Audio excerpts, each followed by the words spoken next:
Hi everyone. Today is day number 45 of 55 days of mom tips. And the mom tip that I want to give you today is to establish an atmosphere where there isn't a whole lot of complaining. You know, all of us complain at some point in time in our lives, whether we're going through good times or bad times. Sometimes we can find ourselves complaining, and that sort of thing can really rub off on our children. And so one of my favorite scriptures in the Bible is in Numbers, when the children of Israel come out of Egypt and they are on their way to the promised land, to Canaan.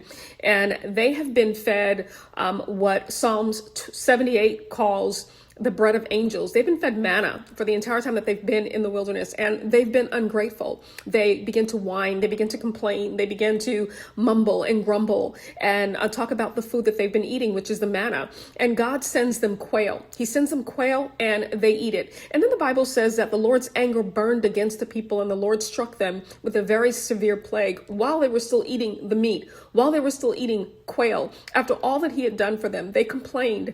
This is what God feels and thinks about complaining. He hates it. He despises it. And so I think it's really, really telling for us to say, to our kids, you know what? You've got to be grateful. You've got to understand that what you have, even if it's not a lot, you've got to be grateful for it. You've got to be thankful for it. And we need to make sure that we're showing them a lifestyle where we aren't doing a lot of complaining. I think you can do this. Live surrendered.